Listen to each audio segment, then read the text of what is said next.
Shalom à tous. Alors vous connaissez sans doute cette fameuse doctrine très à la mode, la doctrine de l'hypergrâce. Vous connaissez le slogan « Une fois sauvé, sauvé pour toujours ». Honnêtement, je pensais que tous les croyants étaient maintenant au courant que c'était une fausse doctrine.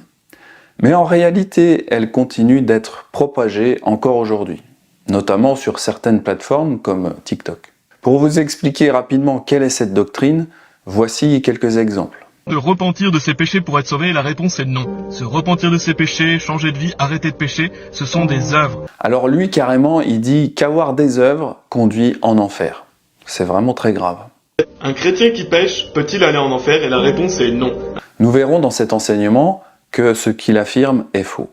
Bonjour mon ami, alors tout de suite, pour mettre dans l'ambiance les plus grands réfractaires, non, un chrétien ne peut pas perdre son salut.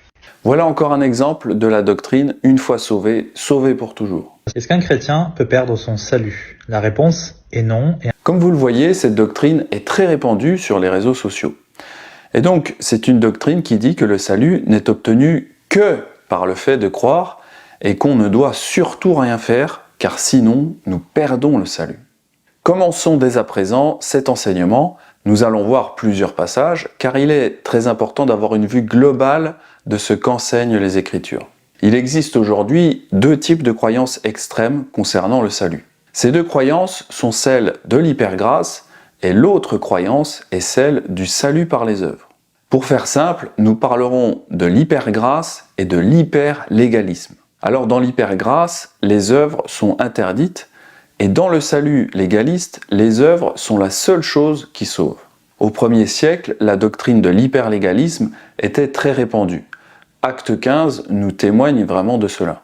Quelques hommes venus de la Judée enseignaient les frères en disant « Si vous n'êtes circoncis selon le rite de Moshé, vous ne pouvez être sauvés ». À l'époque, Paul se battait très vivement contre la doctrine de l'hyperlégalisme. Aujourd'hui, c'est plutôt la doctrine de l'hypergrâce qui est répandue dans le christianisme, tandis que la doctrine de l'hyperlégalisme existe encore dans le judaïsme. Mais alors, quelle est donc la vérité dans tout cela?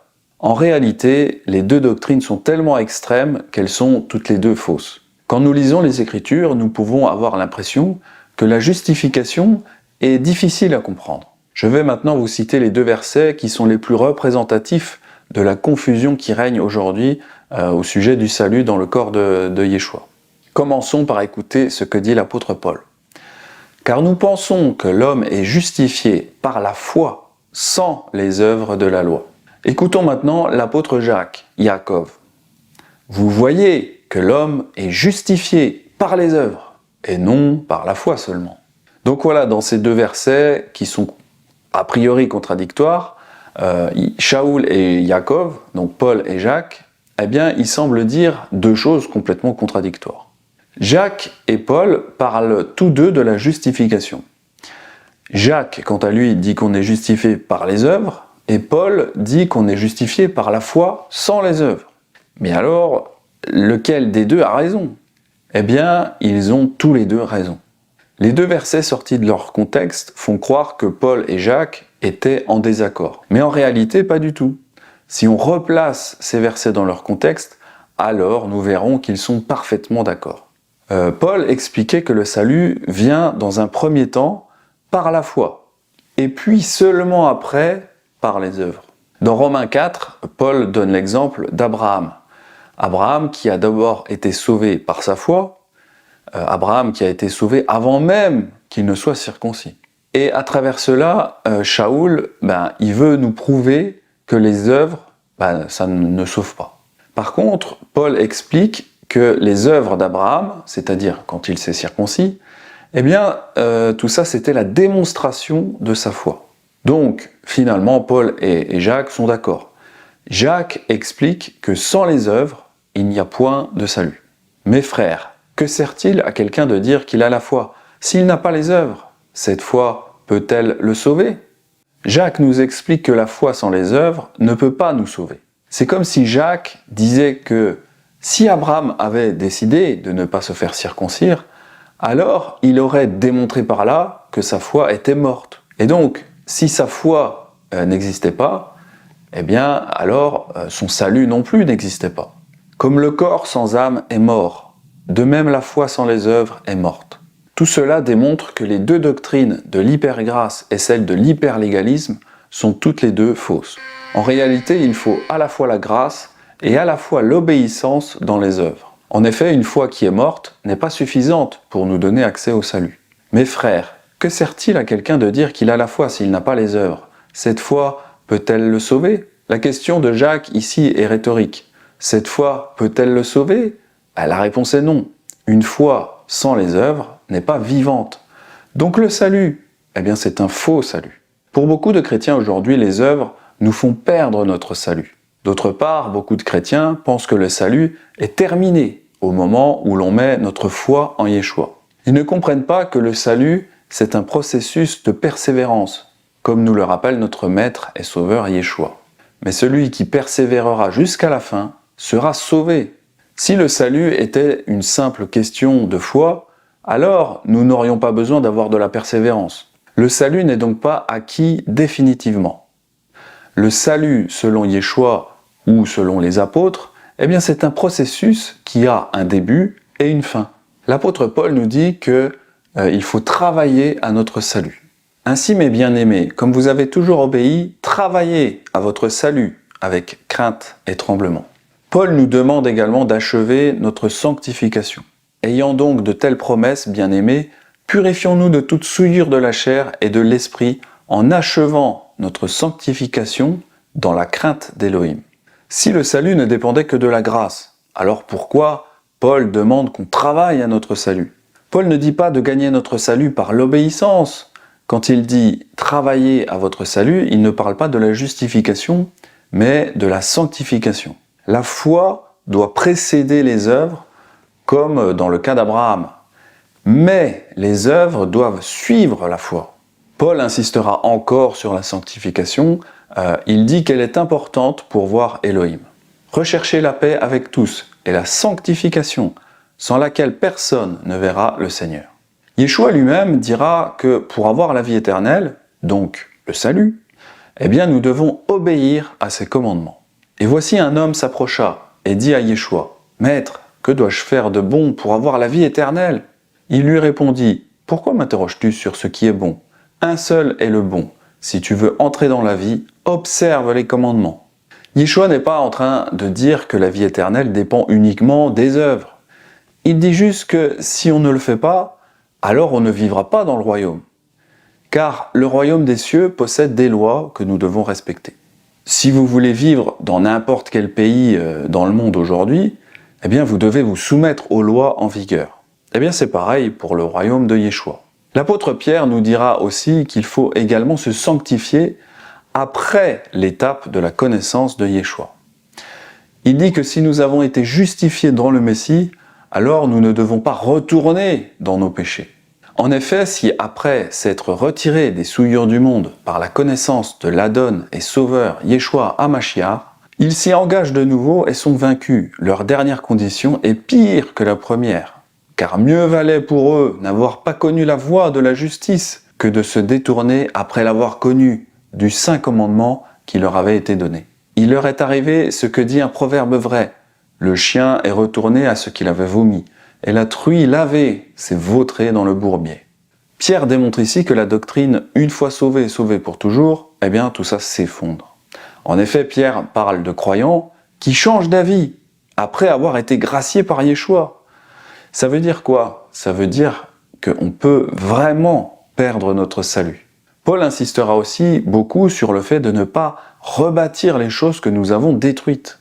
Nous aussi, nous avons cru en Yeshua HaMashiach, afin d'être justifiés par la foi en Mashiach, et non par les œuvres de la loi, parce que nulle chair ne sera justifiée par les œuvres de la loi.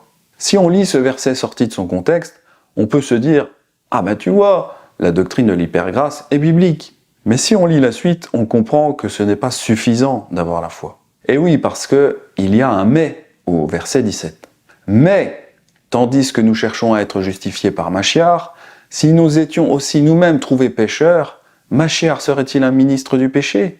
Loin de là.